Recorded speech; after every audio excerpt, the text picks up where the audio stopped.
Hola, buenos días a todos, a todas.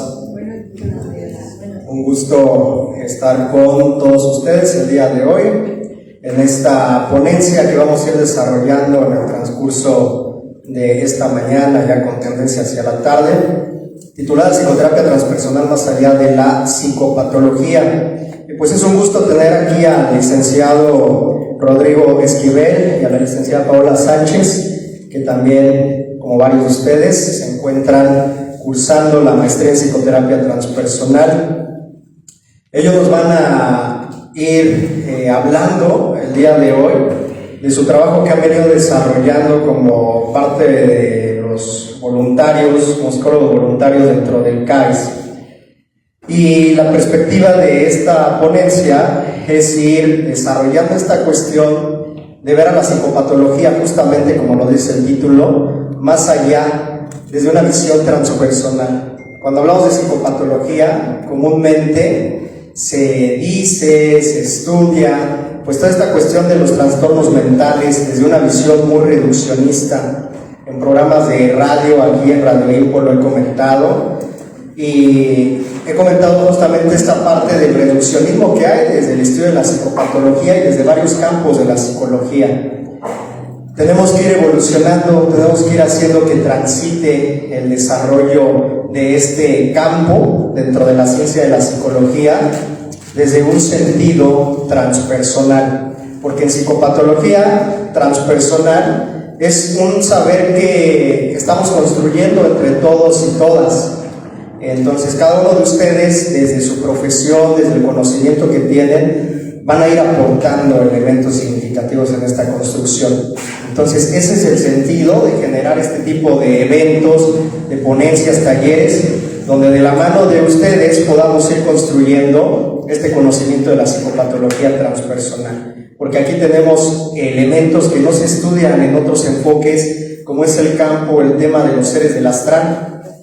Y hay muchas preguntas que a veces nos cuestionamos como terapeutas de cómo identificar un ser del astral que es diferente a una cuestión de trastorno mental, o lo que tradicionalmente ocurre allá afuera, que colegas, psicólogos, terapeutas desde otros enfoques, inmediatamente llega un caso con problemas de ansiedad, o porque el paciente ve cosas, escucha cosas que los demás no ven y escuchan. Ya se habla entonces de una cuestión de trastorno y lo mandan inmediatamente a psiquiatría.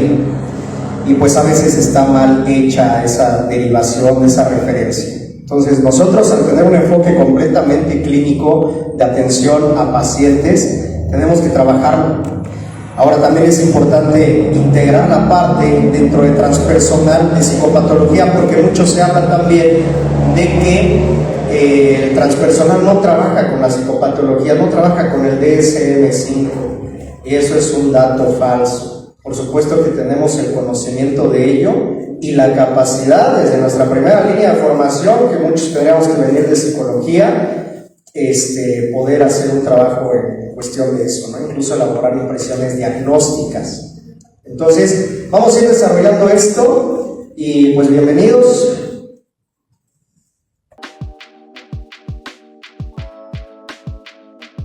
La maestría en psico-oncología te prepara de manera altamente profesional para cubrir las necesidades de cada paciente oncológico, aumentando la calidad de vida y hacer prevención de las posibles complicaciones y o psicosociales. Con 34 generaciones de egresados, el Instituto Mexicano de Psico-Oncología te ofrece un plan de estudios actualizado y adecuado a tus necesidades. Pide más información en Montevideo al 55 63 93 11 00 y Tlalpan al 55 63 93 20 00 o en Tláhuac al 55 68 19 20 00 o visita www.impo.org.mx.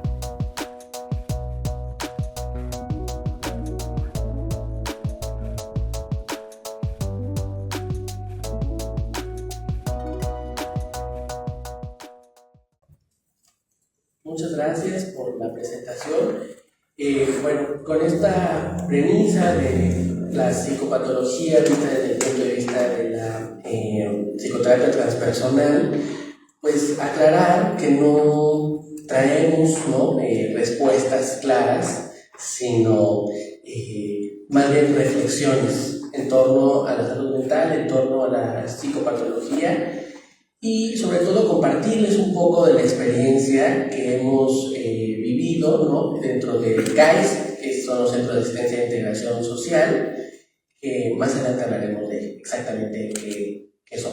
¿Sí? Me cedo la palabra a Paola. Buenos días. Bueno, siguiendo un poquito la línea de lo que ya comentaron, pues lo primero que quería abordar yo era el tema de salud mental, ¿no? De hecho, en la presentación lo puse como una pregunta, porque voy a hablar desde mi experiencia. Creo que desde que inicié en esta área, me cuestioné si realmente existía la salud mental, ¿no? O si realmente era solamente una construcción social. Pero una vez llegando aquí al INPO, pude aterrizar un poquito más las ideas y como tomar una nueva visión, ¿no? Aquí en transpersonal se habla mucho de las 4 estructuras, ¿no? Y creo que fue lo que me ayudó muchísimo, la estructura psíquica, la estructura biológica, espiritual y social. Y aquí es importante entender que cada una de ellas, bueno, en conjunto funcionan como un engranaje, ¿no? Es decir, que si alguna de ellas se ve afectada, todas se van a ver afectadas. Entonces, eso quiere decir que para entender la salud mental, se habla más bien de salud en general, ¿no? Salud en todas estas esferas.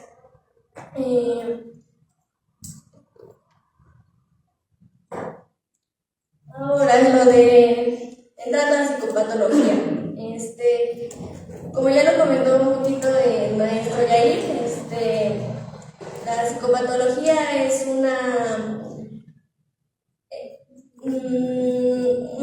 ciencia que entra tanto dentro de la psicología como de la psiquiatría. Y etimológicamente hace referencia a los conceptos de psico, que es alma, pato, que es padecimiento, y logos, que es tratado, ¿no? Entonces es tratado de los padecimientos del alma. Aquí me gusta mucho la definición que puse, porque lo pongo como son manifestaciones de procesos no normales. Es decir, que son procesos que salen de la estadística, ¿no? Se puede medir desde ahí, ¿no? Y son procesos que van a dificultar el desarrollo de la persona, en su cotidianidad, y por consecuencia van a traer esa falta de salud mental.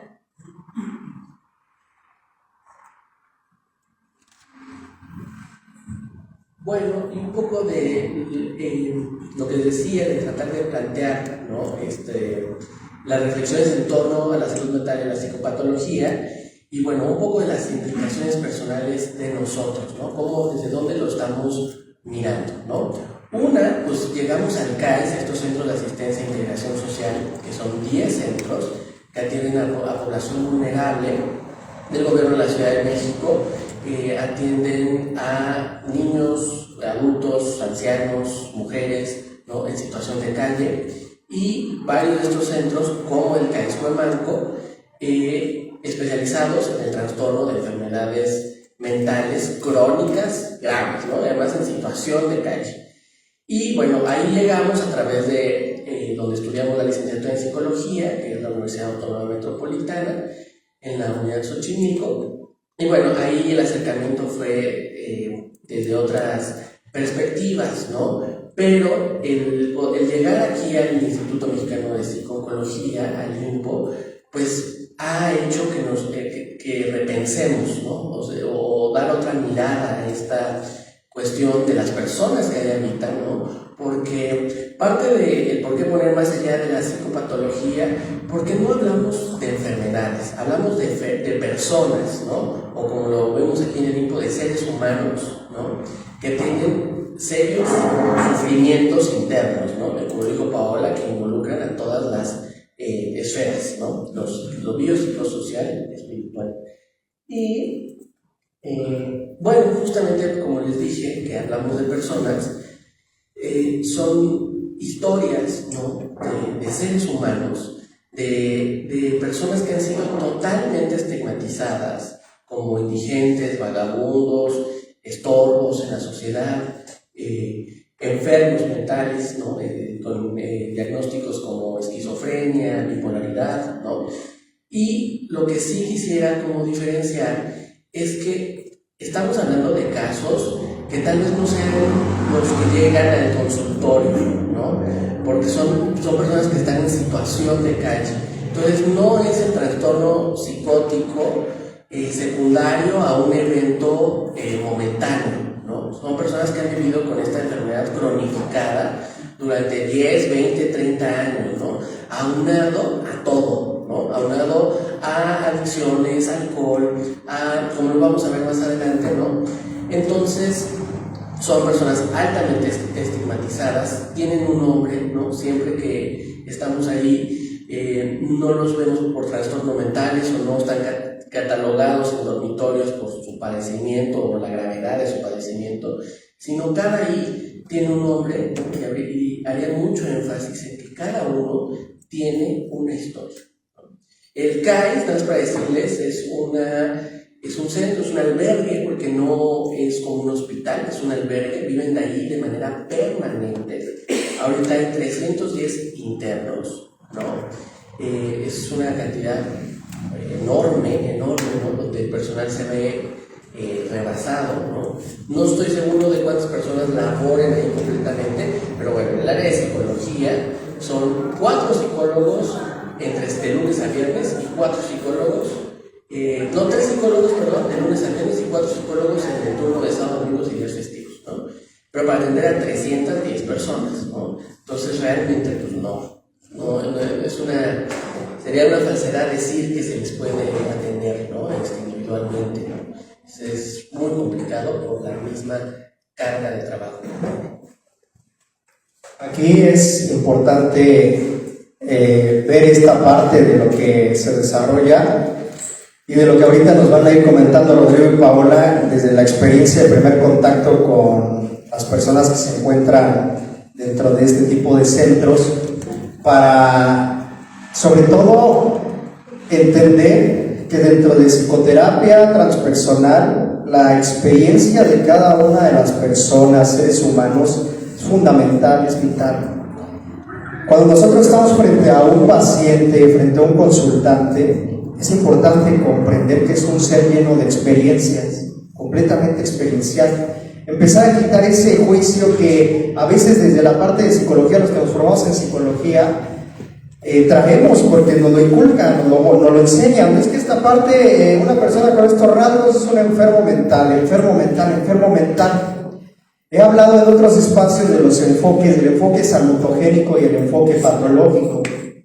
En algún momento la psicología se ha venido desarrollando desde un enfoque patológico, únicamente tratar la parte de las enfermedades mentales y hablar de las enfermedades mentales, pero se dejó a un lado el modelo salutogénico, que estaba centrado en observar también los aspectos positivos de un ser humano, que posteriormente a finales del siglo XX retoma la psicología positiva y que hoy en psicoterapia transpersonal estamos también trabajando, desarrollando. Incluso esto también va a estar, lo vamos a ver cómo está tan vinculado con la parte del saber tanatológico, porque psicoterapia transpersonal, psico-oncología, tanatología, es una red de conexiones donde tenemos que trabajar en conjunto y vamos a poder ver a través de estas historias de vida que se encuentran dentro de este espacio y fuera también de este espacio. Pero ¿cuántas personas, cuando vamos por ejemplo en el metro, no vemos con ciertas características? Y ahí pues ya podríamos hablar de temas de normalidad, anormalidad, o incluso nosotros mismos. En este modelo patológico prácticamente todos entraríamos con ciertos rasgos de tendencia hacia enfermedades mentales. Entonces es importante ver más allá de esos rasgos, de ese complejo de cuadros de signos y síntomas, y comprender las historias de vida que hay atrás de cada ser humano, el ser humano que está atrás de la persona, porque en psicoterapia transpersonal hablamos de formas de adaptación. Aquí no vamos a utilizar el concepto de psicopatología de enfermedad mental, vamos a hablar de formas adaptativas. Y ya eso da un giro totalmente a la perspectiva que tenemos del consultante. Y de esas formas de adaptación hay que ver sus acontecimientos transpersonales, de los que vamos a hablar más adelante, y sobre todo esas experiencias, para tener un contacto más directo de humano a humano y comprender el por qué y el para qué del actuar del otro. Porque a veces cuando vemos, por ejemplo, estas series de asesinos seriales, el monstruo de Catepec y todo ese tipo de casos, inmediatamente cae el juicio, no, pues ese viejo marrano, cochino, los violadores, los pedófilos. Piensen, los pedófilos inmediatamente lo van a simbolizar con algo, de acuerdo al conocimiento, al juicio que cada uno de ustedes tiene. Y no, aquí es empezar a ver cada uno de sus padecimientos como formas de adaptación e ir conociendo qué está atrás en la historia de vida de cada una de estas personas. Porque estas personas existen y nosotros existimos a través de nuestras experiencias. Por eso es importantísima la parte de la expresión de las experiencias. Por eso la psicoterapia transpersonal se define como un saber y un arte de transformación a través de la palabra, porque a través de la palabra, de la lingüística, se expresan esas experiencias. Sí, en esta parte también yo quisiera abordarlo desde mi experiencia, justo ligándolo a los códigos de creencia. Mi primer acercamiento tiene mucho que ver, ¿no? Yo recuerdo que cuando me comentaron que había la oportunidad de poder ir al CAIS, muchos de mis compañeros se sorprendieron, ¿no? Y decían, ¿cómo vas a estar ahí, no? O sea, es un lugar sucio, con personas que no se pueden controlar, que son violentas, ¿cómo vas a estar ahí? Te vas a exponer muchísimo, ¿no? Y en un principio estos tipos de comentarios como que sí me impactaban, ¿no? Y como que sí me puse a pensar de si estará bien lo que voy a hacer o no. Pero creo que fue muy acertado el decir, bueno, voy a ir porque yo me quiero formar mi propio criterio, ¿no? Quiero tener la experiencia y de ahí empezar a hablar. Y fue ahí que, pues, fue una gran oportunidad, porque desde el primer momento que llegué todo fue muy diferente, ¿no? Aquí debemos aclarar que a ellos les decimos residentes por lo mismo de que residen en ese lugar.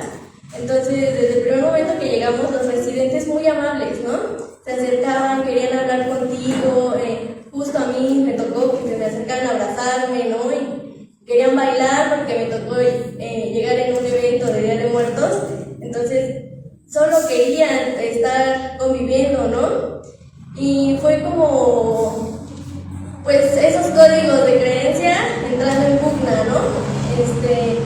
Rompiendo todos esos estereotipos que se tienen a través de hecho, a través de las generaciones, ¿no? Lo digo, o sea, desde las películas en donde se te muestran a las personas, que están en un lugar encerrado y que parecen más que personas, animales, pues desde ahí se empiezan a construir, ¿no?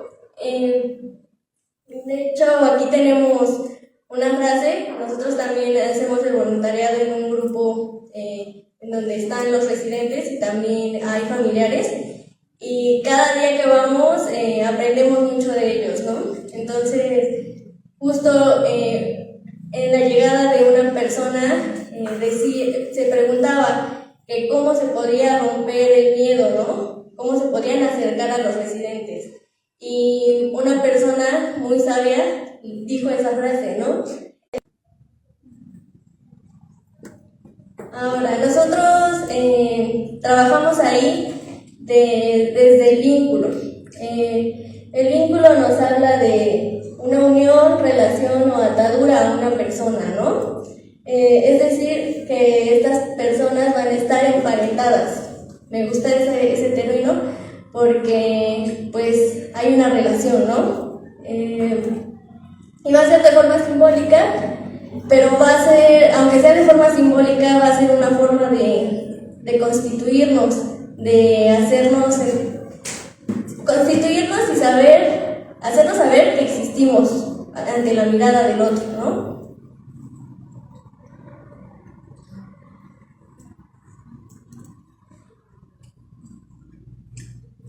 Y aquí también tenemos otras frases como la enfermedad mental no se contagia.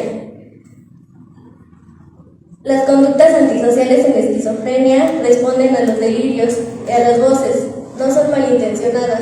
Muchas veces también se cree, ¿no?, que las acciones que tienen las personas con estos padecimientos son intencionadas o... sí, ¿no? O sea, son desde la maldad, se podría creer, ¿no?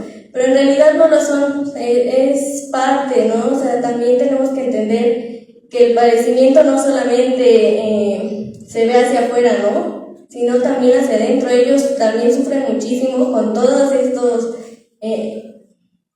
estigmas que se tienen hacia ellos, ¿no? Esto es bien importante, la parte del vínculo, porque ya hablamos ahorita de experiencia, somos seres de experiencia. ¿Y cómo nos vamos a relacionar con el otro? A través de establecer vínculos. Constantemente el ser humano está estableciendo vínculos experienciales.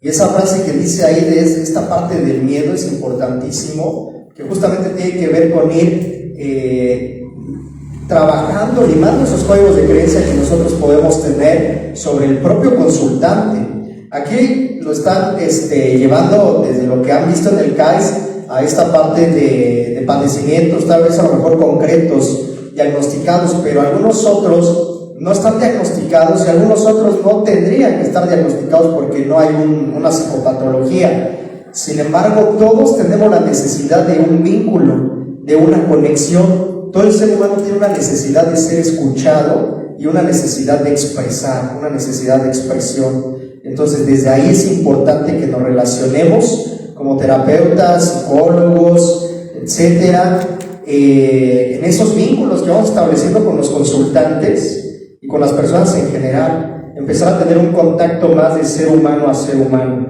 porque en muchas ocasiones esos códigos de creencia que ya traemos nosotros, porque no es como que entremos al consultorio y nos quitemos de esos códigos de creencia. Esos códigos de creencia nos acompañan porque nos dan una individualidad, nos han formado una personalidad. Tú cuando ves a una persona inmediatamente puedes emitir un juicio, puede ser positivo, negativo, etcétera, y eso lo vamos a seguir llevando a los consultorios. Aquí no se trata de no hacerlo, sino de escuchar al otro, empezar a conectar de un vínculo de comunicación con el otro, para poder empezar a comprender también el mundo del otro, sus historias, sus experiencias del otro, y de esa manera nosotros poder ser todavía mucho más empáticos y simpáticos con el otro. Eso es fundamental dentro de nuestra práctica terapéutica. Y bueno, el apoyo de la familia o tener vínculos con otros es lo que nos permite estar en el ahora presente, ¿no? ¿Y qué pasa cuando se pierden esos vínculos, no? Pues arrojan a la persona a estados más elementales, ¿no? En donde pues hay agresión, miedo y un miedo incontrolable, ¿no? Justo aquí tenemos una historia de vida de un residente que me voy a permitir leer para que puedan como visualizar un poco a lo que nos referimos, ¿no? Dice, pues, ¿qué tipo de sentimiento? Pues yo me quedé con neurosis, con, bueno, tristeza, dolor que se vive por ser abandonado. Después se me olvida ese pedazo y aparezco en un internado. Ahí nada más fue para que se fuera mi madre y detenernos ahí. Y recordando lo que les digo de un tema que se tocó aquí, de miedo. Bueno, a mí me empezó a dar miedo esa familia. Me escondía. Yo andaba cabizbajo, siempre en los lugares más solitarios. Y así me fui criando. No creía que eso fuera una enfermedad que ya se estaba manifestando. Entonces, mi padre nos trajo a su casa y ahí me sucedió igual. Ninguno de mis medios hermanos se llevaba conmigo porque su mamá les decía, no se grosero. Y a mí me dejaban solo y me subía a mi cuarto y me ponía a leer o algo así. Luego, ya más tiempo, en todos lados me sentía yo rechazado, que la gente no me quería, que me odiaban y que el haber nacido era un pecado, que no se perdona. Cosas así. Y fue cuando yo poco después conocí a los brujos. Los brujos dicen que no existen, pero ellos existen porque trabajan de otra manera la ciencia. Y además, entonces agarré y ya viendo los brujos y todo eso dije, me quieren matar. Pues si me quieren matar, me mato yo mismo. Mejor antes que tocarme ellos. Entonces agarré. Yo iba en el metro Zócalo y agarré mi mochila y la aventé así, atrás de los arbolitos. Así luego se escucha el ruido del metro, cuando va acercándose, y yo agarré y me aventé al metro. Recuerdo cómo me estrellé en el cristal y sentí desde mis uñas hasta la cabeza. Todo el golpe lo recibí de lleno, nada más que no se me pasó. No sé qué me pasó, que no me pasó nada. Bueno, sí, me quedé tirado ahí. Fue la Cruz Roja por mí. Bueno, aquí creo que se ve muy bien la importancia del vínculo, ¿no? Este residente es una historia muy sorprendente. Es un señor que estudió medicina, justo por eso habla de la ciencia, ¿no? Y con él hemos aprendido muchísimo, ¿no? Él ha tenido aproximadamente 5 intentos de suicidio y nos ha mencionado que el hecho de estar en el grupo lo ha ayudado mucho porque puede hablar de todos sus miedos y también nos habla mucho de que cuando llegó ahí le daba mucho miedo el estar con personas y en específico con mujeres, pero que ahora a partir de que inició este proceso en el grupo se siente más cómodo, más acompañado y hasta se atrevió a decir en alguna de las sesiones que cuando está ahí las voces se van apagando o que ya las sabe reconocer y que lo que hace es decir no es cierto lo que me están diciendo, ¿no? Entonces es una historia muy sorprendente y como de esas tengo muchísimas más, ¿no? Fíjense, esta historia, inmediatamente desde lo que dice nuestro postulado 5, ¿qué dice los que son transpersonales? El ser humano tiende a simbolizar el mundo que me rodea. Inmediatamente cuando yo leía la historia, y ahorita seguramente ustedes al escuchar a Paula, se pueden ir imaginando. Yo imaginaba a este hombre aventando la mochila y aventándose hacia el metro, ¿no? Cuando viene el vagón, incluso sentir el impacto.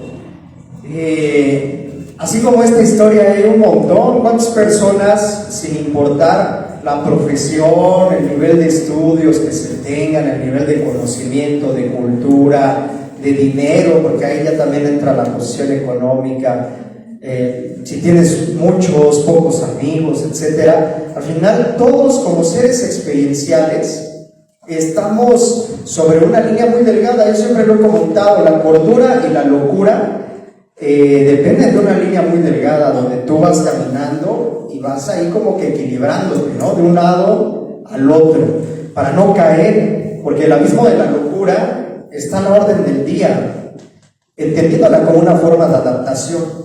De hecho, piensen ustedes ahorita en este momento, ¿qué es aquello que si en este instante ustedes pierden, desestructuraría totalmente su vida, sus estructuras? Esto de lo que Paola nos hablaba al inicio, la física, la psíquica, la social, la espiritual. ¿Qué es aquello, qué persona que si en este instante ustedes pierden, se desestructura totalmente su vida? Y pues evidentemente va a haber alguien que va a desestructurar. A lo mejor en quienes ya estén más trabajados puede que no tanto, pero a veces hay circunstancias, situaciones que nos mueven totalmente y sin importar si eres doctor, si eres psicoterapeuta, psicólogo, etcétera, la psique en esa intención de protegerse va a encontrar una forma de adaptación. Entonces tenemos que tener ahí mucha atención, mucha observación, por eso la importancia del vínculo con el otro y de saber escuchar al otro, porque atrás de su discurso, atrás de su lingüística, y recuerden que la lingüística implica 3 elementos: un lenguaje verbal de palabras, un lenguaje no verbal, que es toda la parte del cuerpo, y también cómo adornamos al cuerpo, porque hay quienes se tatúan, se ponen piercings, hay quienes como el babo hasta se ponen ahí cosas en los genitales, diferentes circunstancias que van adornando el cuerpo. Todos esos elementos se expresan, y un lenguaje paralingüístico que tiene que ver con las tonalidades de lo que se expresa, de lo que se dice, el silencio, cuando alguien se queda callado también está expresando. Entonces todos esos niveles de lingüística nosotros tenemos que observarlas en el paciente, en el consultante, para poder conectar con el otro y ver desde esas experiencias cómo se están manifestando, porque a veces cuando vamos a estudiar psicopatología muchos se preguntan, y bueno, ¿cómo le hago para saber cuál es el diagnóstico certero del consultante? Y nos encontramos con esas limitantes de que no observamos. Esto se trata nada más de observar, de conectar con las experiencias del otro e ir dejando códigos de creencia, que a veces también la escuela nos da un complejo de formación en códigos de creencia bien cañón, desde que somos niños hasta los grados máximos. Por eso, no sé si ustedes lo han escuchado, pero a veces dicen que entre más estudios, la persona puede estar más tronada, más locochona, como vulgarmente dicen. ¿Por qué? Pues porque imagínense cuántas creencias y creencias y creencias y creencias y creencias, que si uno no las pasa por el filtro de la conciencia, de la comprensión, quedan como códigos de creencia bien marcados. Y entonces hay códigos de creencia en psicología, piensen ustedes cuáles son los que tienen, donde un código de creencia bien frecuente que escuchamos es: tú no puedes atender al familiar de tu paciente. Si estás atendiendo al papá de familia, no puedes atender a los hijos. ¿Por qué? ¿Quién sabe? Y luego hasta se inventan cosas ahí de que uno no puede y no debe, y entonces ya está ahí la creencia. Y sobre enfermedades mentales, imagínense cuántas cosas no aprendimos, que en algún momento, en lugar de ser conocimientos que generen sabiduría, están generando una limitante en la comprensión del otro, y no estamos ya mirando al otro tal y como es. Entonces recuerden que todo es muy subjetivo en el otro, en la otra persona. No porque la otra persona sea mala en matemáticas, sino de una, significa que es tonto, tonta, que tiene el coeficiente intelectual muy bajo. También debemos de conocer toda la diversidad de inteligencias que existen, habilidades, etc. Entonces, eso es importante, conocer y comprender las experiencias de los consultantes. Bueno, yo lo que quisiera decir en este momento es la diferencia entre la desvinculación, ¿no? Y la exclusión, ¿no? Voy a tratar de ligar estos comentarios con los postulados transpersonales, pero sí entender la exclusión como este grado máximo de donde se pierden todos los recursos y todos los vínculos, ¿no?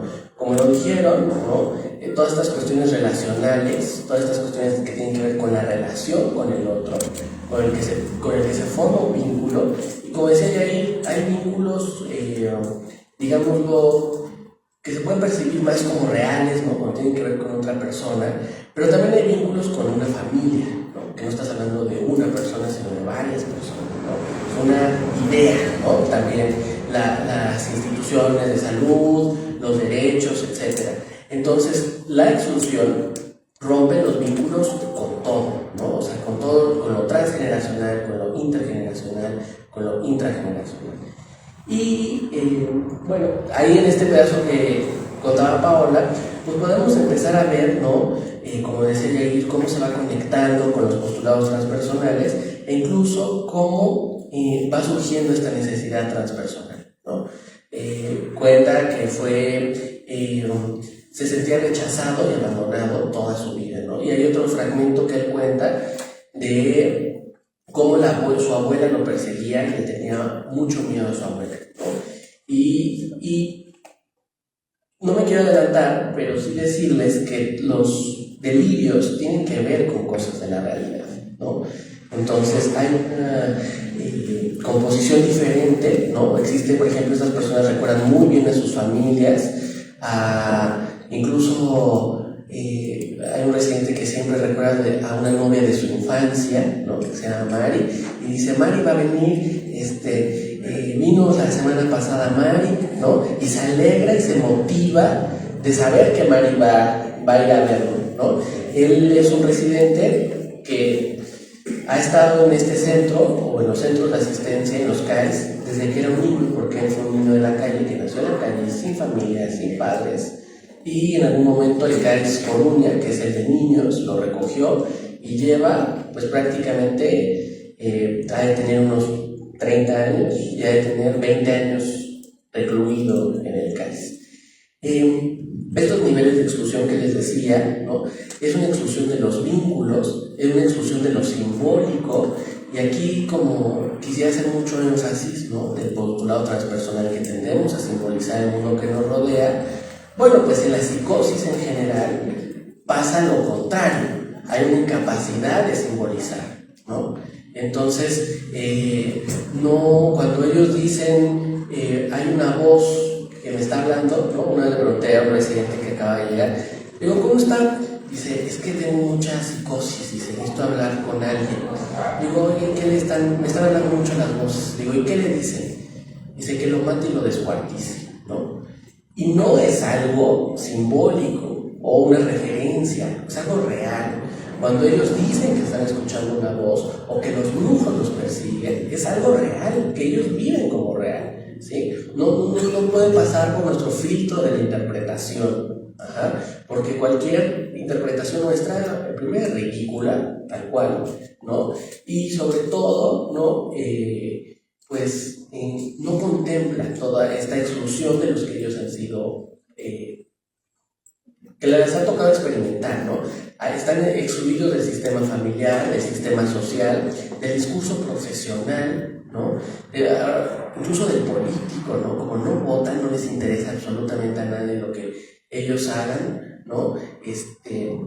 El delirio, ¿no? Se convierte en la única realidad posible. Hay muchos autores que hablan que estas personas tienen este mecanismo de adaptación y escapan al delirio, ¿no? Yo creo que el lenguaje importa, ¿no? Y no escapan, porque no es una cuestión de cobardía, ¿no? Es una cuestión de insostenibilidad de la vida, ¿no? Cuando la vida no se puede ver sostenible, no se puede sostener o se puede agarrar a algo, anudar a algo, sujetar a algo, es un refugio, ¿no? Es un refugio demasiado tormentoso, ¿no? Todos los delirios son de persecución, de maldad, de brujería, de muerte, ¿no? De asesinato. No hay ningún delirio donde, incluso los delirios que son, por ejemplo, con Dios, ¿no? Que ellos son Dios o pueden ser hijos de Dios como los enviados de Dios, van cargados de una dosis de ansiedad, ¿no? De angustia, de sufrimiento, ¿no?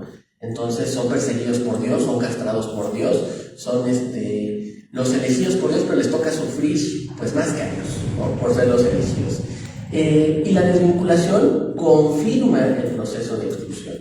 Hay algo que a veces pues, se piensa que el resultado de la psicosis se les excluye de este mundo, ¿no? Pero justamente lo que tratamos de proponer es que sucede lo contrario, ¿no? Gracias a estos procesos de exclusión son que ellos tienen este refugio en la psicosis. ¿Ok? Sí, quisiera hacer como mucho énfasis en eso, ¿no? No porque estén locos es que se les excluye, porque se les excluye es que se vuelven locos, ¿no? Pierden toda unión, ¿no? con la vida. Y aquí, como les dije, hablaba de la exclusión y la necesidad transpersonal.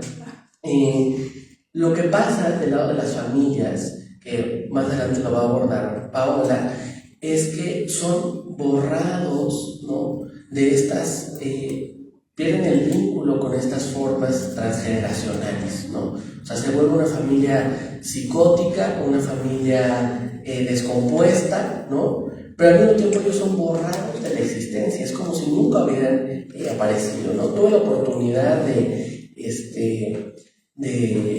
un residente dio los datos de sus familiares, no vivían tan lejos de mi casa, fui a buscarlos como para contactar con ellos, ¿no? Y cuando llegué, cuando mencioné su nombre, bueno, era más fácil que entraran en un estado de trance y recordaran todas sus vidas pasadas, ¿no? Que pudieran recordar que vivió con ellos 20 años, ¿no? Pensaban que estaba muerto, llevaban creo que 10 años sin saber de él, y pues además no buscaron el contacto, ¿no? Y no porque sean una mala familia o malas personas, simplemente porque, como lo va a mencionar Paola, se ven totalmente rebasados, ¿no? Y al mismo tiempo quería ligarlo con el postulado transpersonal de solo hay un tiempo en el inconsciente transpersonal, que es el ahora presente. Bueno, es algo que en estos casos de la psicosis parece que hay un desdoblamiento, ¿no? de su mente, que pudieran estar en cualquier otro momento, ¿no? O sea, tal vez en nuestra interpretación sea a la hora, ¿no? Pero pareciera que viven vidas paralelas, e incluso así algunos lo dicen, ¿no? Juan Carlos, dije el nombre de un residente, es un señor que dice que él está en una línea paralela de vida, que tiene 90 años, que él es el presidente de la República y que además es el que permite que exista la institución de la presidencia de la República, y además trabaja en la agencia, en la CIA, en la inteligencia, y él se encarga de proyectos espaciales, ¿no? Él se encarga de absolutamente todo eso, pero dice unas cosas tan sabias, ¿no? Que realmente no hay forma de poner en duda que tenga acceso a otro tipo de información, ¿sí? O sea, habla de física cuántica, habla de muchas cosas, ¿no? O sea, no quiero abundar en tantas, ¿no? Pero parece que vive una vida paralela a la que está teniendo en este cuerpo, ¿no? Entonces, pues para ellos no hay un freno en sus posibilidades, no hay que romantizarlo, porque como les digo, son experiencias de mucho sufrimiento, ¿no? Y esta cuestión de los vínculos, ¿no? Les voy a contar rápido una experiencia. Hay un residente que a la hora es muy agresivo, ¿no? Y a la hora de la comida, cuando comen todos en un comedor para 310 personas, termina de comer y empieza a golpear a sus compañeros para quitarle comida, ¿no? Entonces, lo que nos habían encargado, o específicamente a mí, por ser hombre y ser fuerte, ¿no? Era sacarlo del comedor, ¿no? Y evitar que golpeara a sus compañeros. Y fue una tarea que yo hice como me la pidieron. Y hasta que hubo un día que regresó con heces en la mano, ¿no? Esperando a que yo lo sacara. Y cuando me vio, me las aceptó, ¿no? Y justamente con esta nueva perspectiva de la vinculación, ¿por qué castigarlo? ¿No? Me pregunté. O sea, ¿por qué sacarlo del comedor? ¿No? Además, el agregado aquí soy yo, él vive aquí, ¿no? Y entonces me pregunté en su incapacidad de comunicar, ¿no? Si robaba comida, lo más probable era que quisiera más comida, ¿no? Entonces un día, en vez de sacarlo, le dije, te vas a formar aquí y vas a esperar tu turno a tomar otra comida, ¿no? Estuve vigilando, puse ahí a otros 2 residentes mucho más grandes que él a que vieran que no golpearan a nadie, ¿no? Tomó su plato de comida y a partir de ese día, cada vez que terminaba de comer, me buscaba a mí para que lo llevara por otro plato de comida, ¿no? O sea, esa conducta tan agresiva, tan violenta, que en verdad podía desfigurar a sus compañeros, era solo por su necesidad de querer comer, ¿no? Y como no podía ser entendida por nadie, ¿no? Y se le excluía inmediatamente por su padecimiento, pues nadie le prestó atención que era lo que quería decir con esa actitud, que era comer, ¿no? Algo tan básico y sencillo como comer. Y digamos que ha cambiado él esa conducta, ¿no? Porque su demanda ha sido escuchada. ¿Buscas calidad educativa a costos accesibles? Ven y conócenos. En el Instituto Mexicano de Psiconcología tenemos para ti las siguientes licenciaturas: Psicopedagogía, Gerontología, Psicología, Trabajo Social, Derecho, Administración y Finanzas, Informática Administrativa y Ciencias de la Comunicación.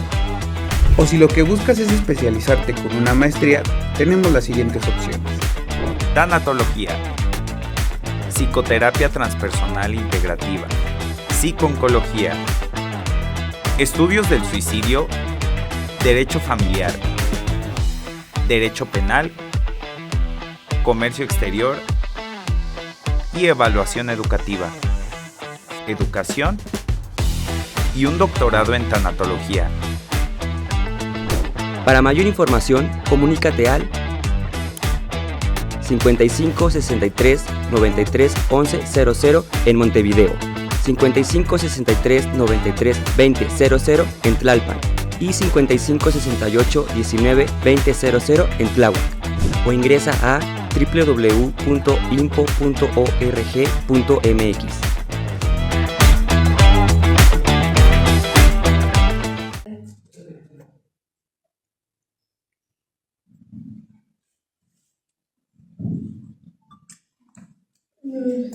También un poquito agregando la idea, creo que se me acercaban a mí las personas y me decían, ¿cómo es que puedes hablar con ellos, no? ¿Cómo les entiendes? Y es muy fácil, ¿no? El simple hecho de acercarte, como buscar la forma, ¿no? Hay muchas formas de poder entenderse, ¿no? También, en específico, Dani, no habla y muchas personas piensan que tampoco escuchaba, ¿no? Porque nunca se habían acercado. Y yo me acerqué y me puse a dibujar con él, ¿no? O sea, simplemente el decirle, ¿qué color quieres?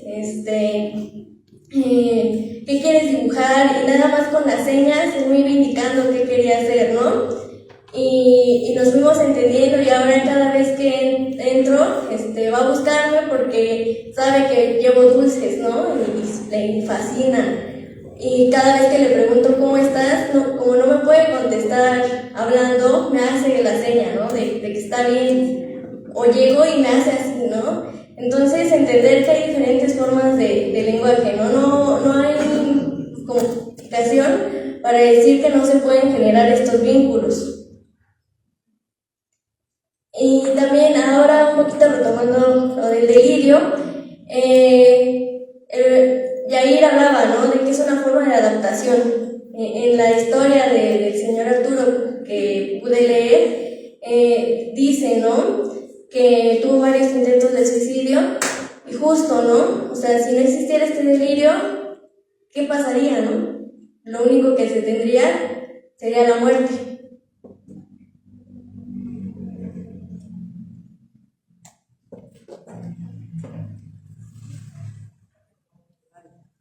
Incluso ahí hasta la propia muerte también puede ser una forma de adaptación.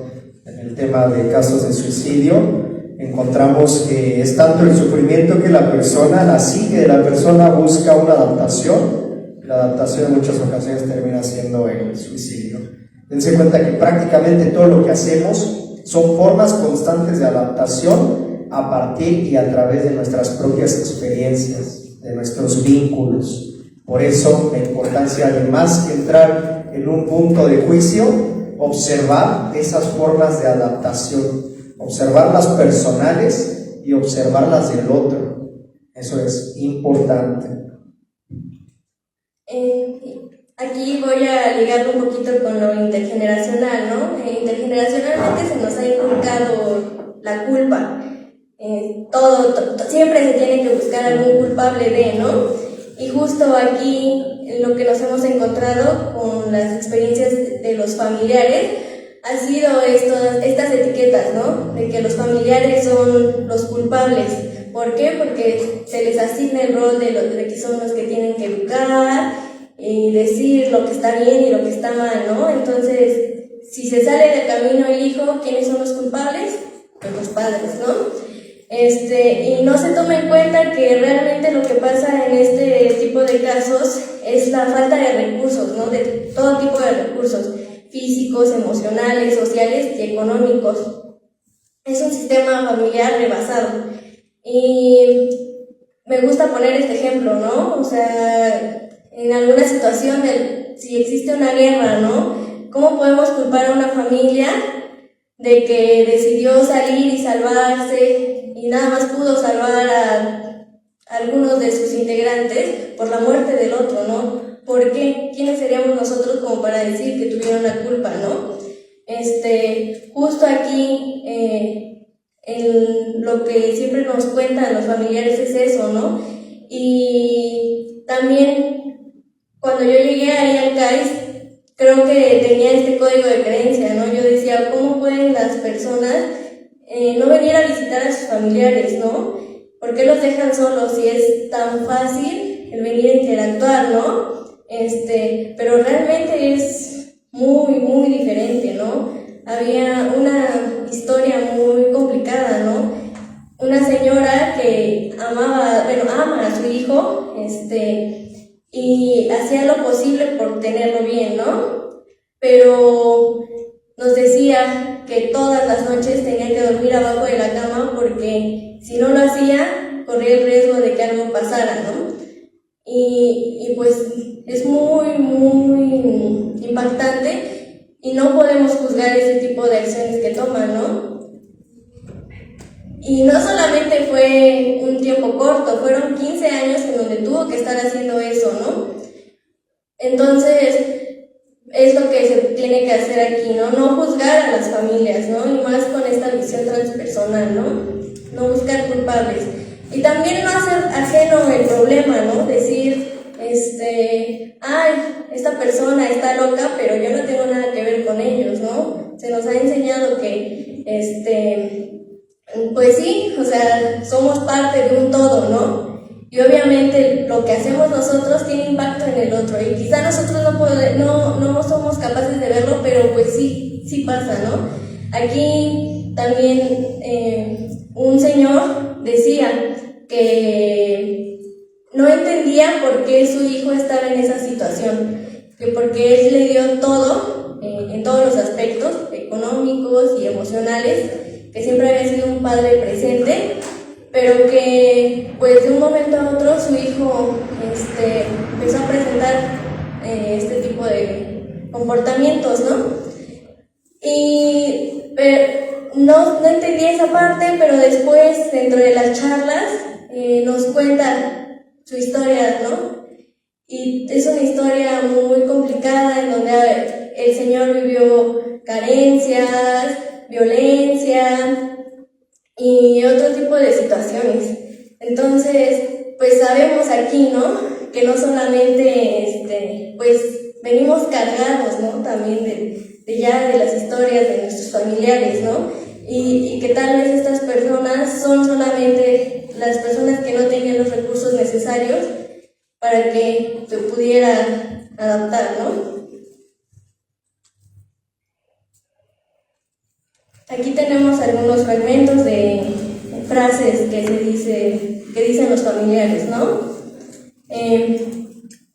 ¿Quién sabe a qué se deberá? Pero simplemente culpa. En mi caso, creo que cuando estaban todas mis hermanas, que empezó a estar enfermo mi hermano, yo no sé qué hubiera pasado si hubiésemos puesto la atención adecuada. Lo que les decía un poquito, ¿no? De la culpa, de que ya son códigos de creencia que se empiezan a introyectar. Ellos mismos empiezan a decir que son los culpables, ¿no? de esta situación.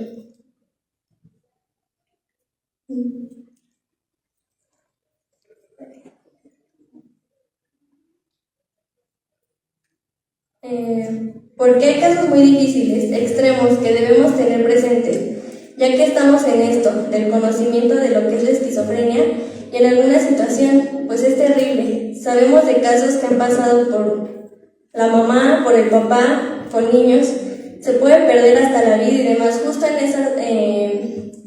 esa reunión fue cuando salió esa historia, ¿no? De la señora que había pasado 15 años abajo de una cama para intentar sobrevivir, ¿no? Pero aún así amando a su familiar. No todas las familias pueden afrontar la enfermedad sin resentimientos. Como familia sentimos que no nos merecemos esa experiencia. Porque preguntamos siempre, ¿por qué a nosotros? Yo creo que la pregunta que debemos hacernos es, ¿para qué me tocó a mí? Esa es una frase, creo que muy sabia, ¿no? Siempre se nos dice que no se pregunta el por qué, sino el para qué. A veces es pesado, como dices, está uno con la necesidad de hacer, pues ya no tienes ganas de venir. ¿Por qué? Porque pues tristemente a lo mejor la familia, como les comentaba, cada familia tiene su problema, ¿no? Hay familiares que a lo mejor ya no lo van a poder superar, ¿no? Yo al menos, como les digo, llega un momento dado que a lo mejor ya me voy a cansar de siempre ver lo mismo, ¿no? No hay resentimientos, simplemente a lo mejor no sabemos sobrellevar este problema, ¿no? Es una carga de ver muy difícil, justo lo que decíamos, ¿no? Pues no podemos juzgar sin saber también lo que se está pasando y lo que implica el tener a un familiar con este tipo de condición.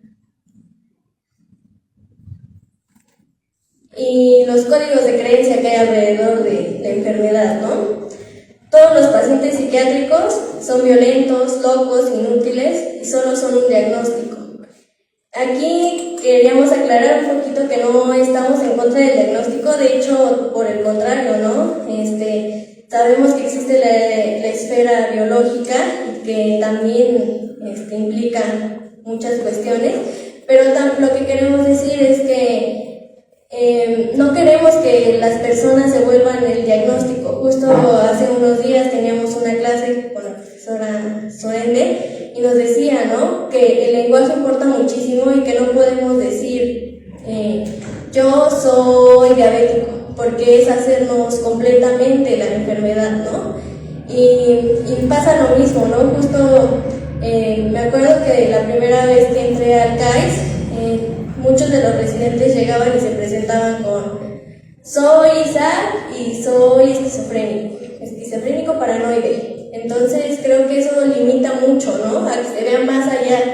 Y poco a poco me fui dando cuenta que era Isaac, pero que también era una persona que quería a su novia y que le extrañaba y que le gustaba ayudar, más que la enfermedad, ¿no? No solamente centrarnos en ese diagnóstico.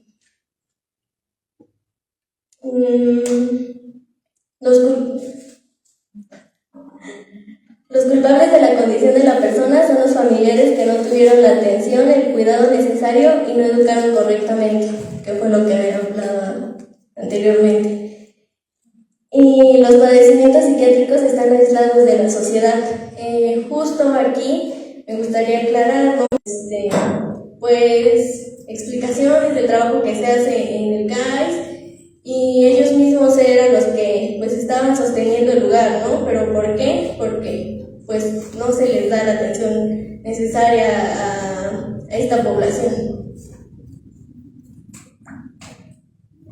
Y bueno, aquí todos los procesos psicoterapéuticos, como ya lo hemos visto a lo largo de la maestría, ¿no?, en casos cuando hay psicosis, tienen que ir acompañados de tratamiento médico, ¿no? O sea, no olvidar las 4 esferas, ¿no?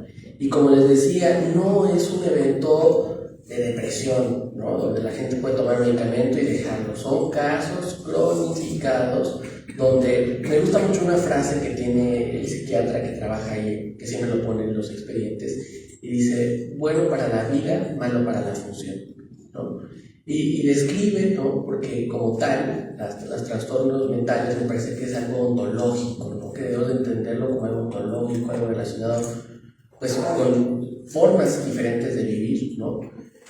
Pero en funciones, ¿no?, trabajar, estar a veces inmersos en una sociedad, y no porque ellos no estén listos para estar acá, sino porque nosotros no somos los que estamos listos, ¿no? Somos demasiado violentos con ellos, mucho más de lo que ellos pueden serlo con nosotros. Y estos procesos de terapia, ¿no?, tienen que ir acompañados del tratamiento médico, porque si no, yo sé que hay muchos estudios donde se plantean cosas diferentes, o el uso, por ejemplo, como bluff de algunas otras sustancias. No soy médico, no lo sé, pero mi experiencia en el CAES es que cuando ellos consumen marihuana, o sea, cambian, ¿no? No los relaja, no los hace estar mejor, no los tranquiliza, ¿no? O sea, se ponen en estados psicóticos mucho más profundos, y eso quiere decir con estados de angustia mucho más severos, ¿sí? Entonces, como no idealizar estas cosas, ¿no? O sea, digamos que esto es como algo muy extremo, ¿no? Habrá casos de gente que vea psiquiatras por otras razones y tenga otros diagnósticos, pero digamos que pueden ser menos funcionales o menos cronificadas o menos severas, ¿no? O sea, aquí, ¿no? Entonces, los procesos que se puede dar, ¿no? Son acompañamiento del tratamiento que tengan y justamente acompañarlos, ¿no? Y esos procesos de revinculación. Si ellos quieren dibujar, dibujamos. Si ellos quieren jugar fútbol, jugamos fútbol. Si ellos quieren bailar, bailamos, ¿no? Si ellos quieren platicar, porque a veces quieren solo platicar, platicamos, ¿no? Y dentro de estos procesos, ¿no? Estos vínculos derrumbados, ¿no? Son historias perdidas. A mí me sorprende, en verdad, tengo la oportunidad de conocer dos CAES, el Cuemanco, donde estoy, y el de, no me acuerdo cómo se llama, Cuautepec, que son adultos mayores.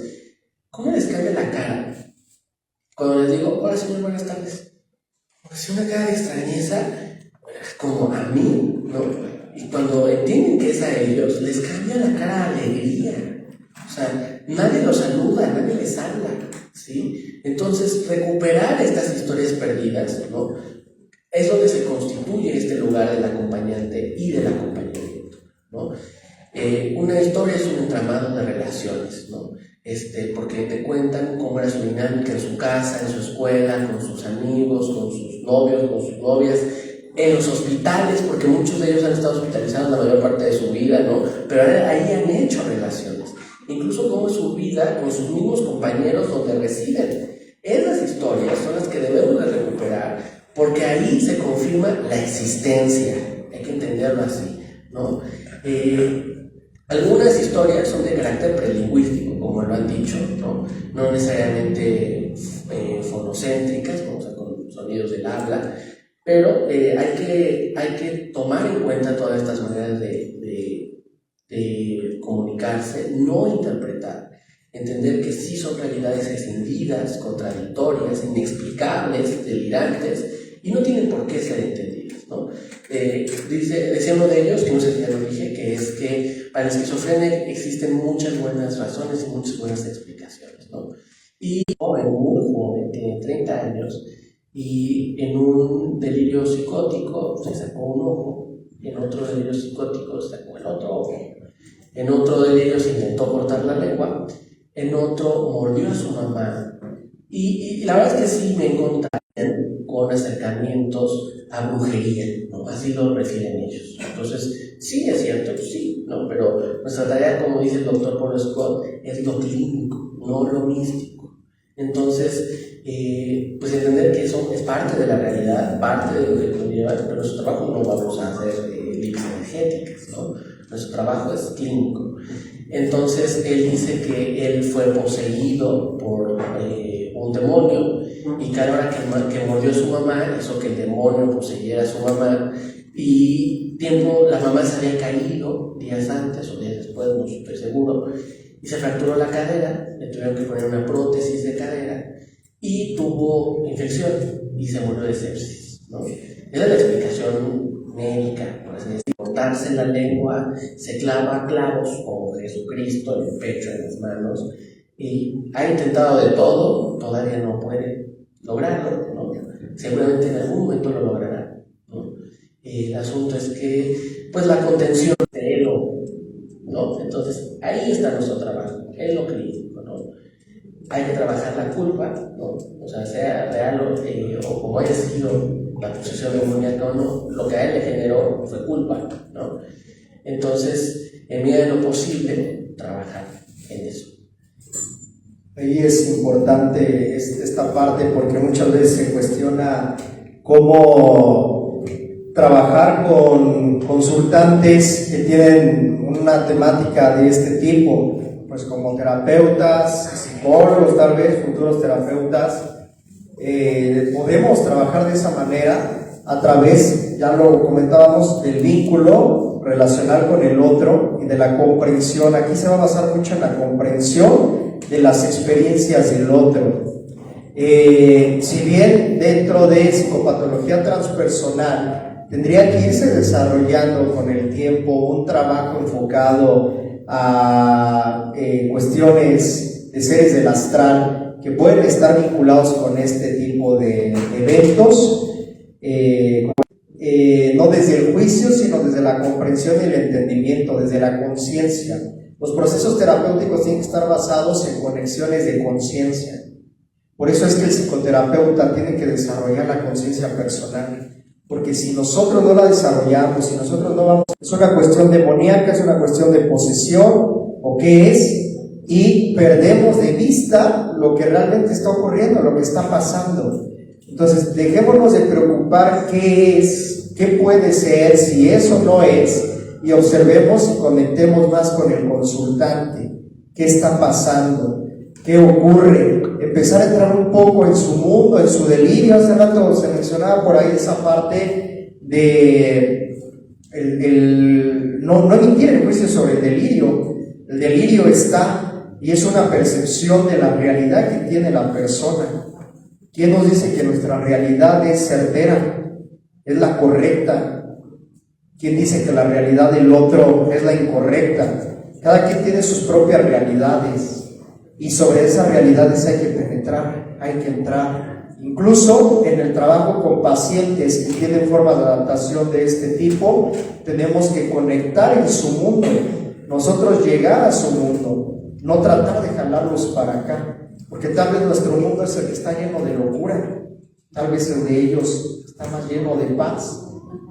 ¿Quién sabe, no? Es muy subjetivo. Recuerdo un paciente, un joven en aquel entonces de unos 18 años, universitario, estudiaba actuaría, buenísimo en lo que estaba haciendo y generaba mundos alternos, generaba unas historias impresionantes dentro de sí que tenía mucho potencial para escribirlas y tal vez más adelante volverlas cómics, películas, etcétera. Entonces, tenemos nosotros que entrar en las historias, no empezar a emitir el juicio de no, este cuate está delirando, este paciente está mal, no tendría que estar pasando esto, tiene que aterrizarse a lo que es. No, también tenemos esa capacidad de imaginación y vamos a lo mismo, la línea es muy delgada entre caer en un delirio e imaginación. Ustedes pueden cerrar los ojos en este momento y empezar a imaginar un montón de cosas. Están en un lugar, están conectando con otras personas, otros seres, etc. En cada uno de nosotros hay un tanto de delirio.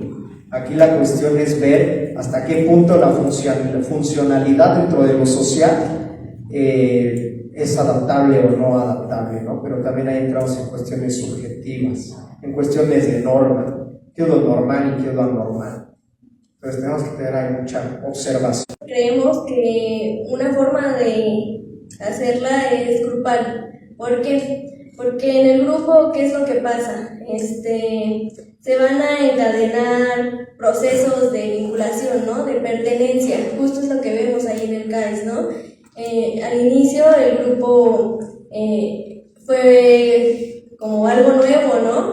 Pero con el paso empezamos a ver muchos cambios en donde las personas al sentirse pues el involucrar a terceros permite la regulación de ellos, ¿no? Recuerdo que en una de las sesiones que tuvimos, que eran de las primeras, uno de los residentes se para y empieza a orinarse, pero ya no supimos, bueno, creo que se reaccionó bien, se sentó y seguimos con la conversación, ¿no? Pero, y lo hacía en cada sesión, ¿no? Pero ya una vez que empezamos a conectar más con él, perdón, cuando tenía algún comportamiento que quizá podría alterar al grupo, y también entre ellos mismos, ¿no? Si alguien está hablando de miedo o de angustia, otros de sus compañeros le dicen qué hacer, ¿no? O sea, yo tuve esta situación similar y yo hice esto, ¿no? Entonces empiezan a apoyar entre ellos. Y también teniendo en cuenta algunos puntos, ¿no? El primero es permitir al otro ser lo que es, justo lo que se comentaba. No buscar una explicación a su delirio, una coherencia, ¿no? Posición, y de hecho, por el contrario, ¿no? Buscar relaciones horizontales. Lo que yo les decía, estando en el CAES, pude aprender muchísimo de cada uno de los residentes, ¿no? Yo también en esos momentos les compartí algunos de mis miedos y ellos mismos me apoyaban también, ¿no? Para poder, pues, dejarlos a un lado. Entonces, creo que esas relaciones son muy valiosas y que quedan muy bien con lo transpersonal, con lo que busca, ¿no? Ese acompañamiento, en donde sí, tal vez nosotros podemos tener conocimientos, pero los ocupamos para hacer que el otro pueda ir creciendo. Aceptar sin condiciones, juicios de lo bueno y lo malo. Justo ahí muchos de los residentes tienen historia en donde hicieron o tuvieron actos que socialmente son no son aceptados, ¿no? Pero, pues justo lo que decía al principio, no fueron comportamientos intencionados, y también quiénes somos nosotros para decir qué está bien y qué está mal, ¿no? Entonces, entender que son personas y que están buscando esa trascendencia, entonces solo acompañarlos y no mirar esos aspectos. Aquí en este punto quisiera tener un segundo en el sentido de lo que decía Paola de sin juicio, ¿no? Yo al principio, ¿no?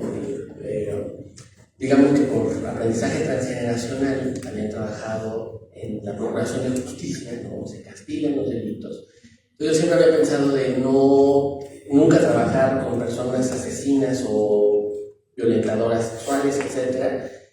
Y cuando llegué acá, ¿no? Y me acuerdo de un señor que es muy viejito, que se veía muy tierno, ¿no?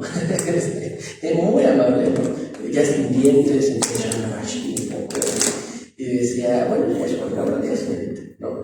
Y leyendo el expediente, ¿no? Había cometido parricidio, ¿no? Entonces, ver que atrás de estas cuestiones, ¿no? Hay historias, ¿no? Hay un ser humano ahí adentro, ¿no? Y que esos actos no los definen, ¿no?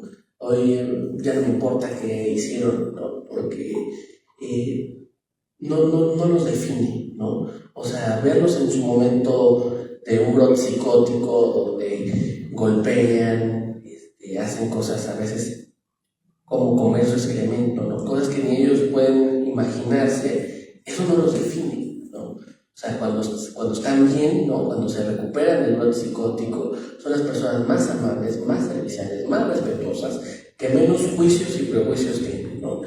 Y esto me lleva al otro punto, que tiene que ver mucho con las cuestiones relacionales y del vínculo, que es el confirmar al otro, ¿no? Que es un poco lo que usted le ha dicho. La psicosis no los llevó a la exclusión, sino la exclusión los llevó a la psicosis. Y quedarnos con que siempre los delirios son reales. No se puede poner en juicio, ¿no?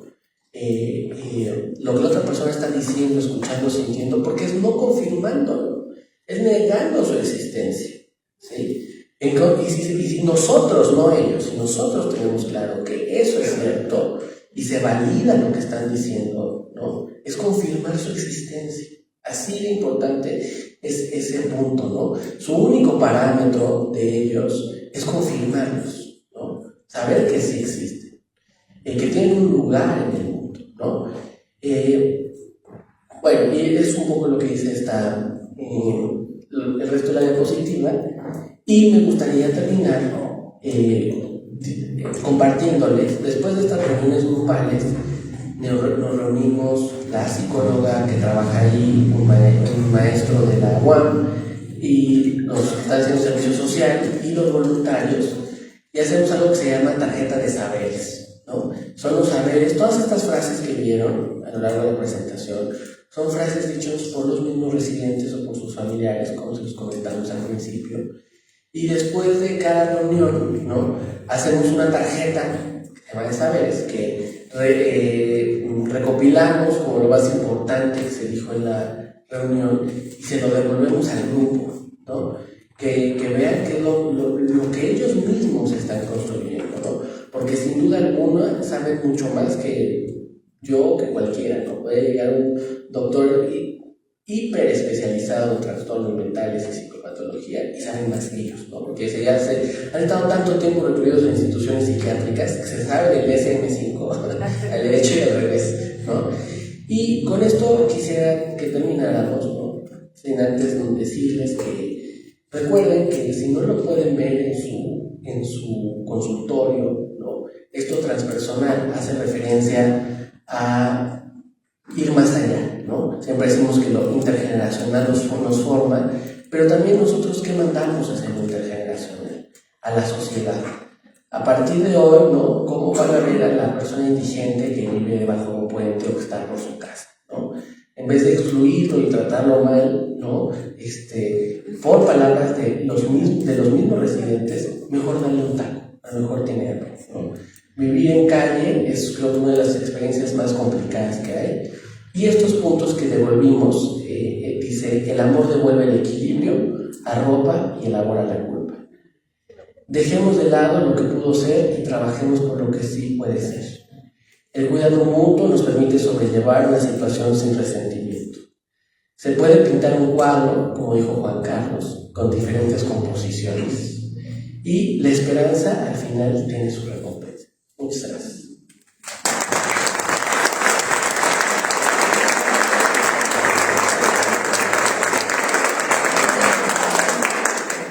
Bueno, creo que Rodrigo, Paola ejemplifican bastante bien el trabajo que conecta con la experiencia total. Y pues justamente esto es lo que tenemos que trabajar, lo que tenemos que realizar. De nada sirve que el conocimiento se quede únicamente en las aulas, si no llegamos a ese primer contacto con las personas que se encuentran en estas situaciones. Tenemos que llegar hasta allá, tenemos que estar trabajando en el primer contacto con los consultantes, tenemos que ir generando experiencia a través de la práctica. Y pues esa es la invitación, que cada uno de ustedes busquen de manera supervisada, nos va a ir dando esa experiencia, nos va a ir dando esa práctica, y desde ahí vamos a poder ir generando investigación, análisis, observación, que esto es lo que tenemos que ir desarrollando, ir haciendo, y pues quedarnos con esa parte de la importancia que tiene el amor, que tiene la comprensión, que tiene la conciencia de conectar como profesionales con los pacientes, con los consultantes. Incluso se vincula, se conecta, se interconecta, el que hace la diferencia, el que hace que se dé un proceso de transformación genuina, como lo decía yo. Entonces a veces no nos preocupemos ya tanto por, es que no me sale el rastreo, no me sale el saludo. Ahorita estamos en supervisión de casos con un grupo de Grava que no sabe dónde andan, y el saludo todavía les falla. Entonces, y uno está preocupado en observo el rostro, observo el cuerpo, qué tengo que decir, qué tengo que preguntar, y entonces ahí la mente se distrae. Tenemos que conectar, simplemente conecta. A lo mejor en alguna sesión un montón de técnicas que ustedes puedan conocer. Las técnicas son importantes, solamente son un recurso, pero lo significativo en un proceso transformacional. El Instituto Mexicano de Psicología otorga el presente reconocimiento al maestro Jesús Yair Franco Verdejo y los maestrantes Rodrigo Esquivel Pliego y Paola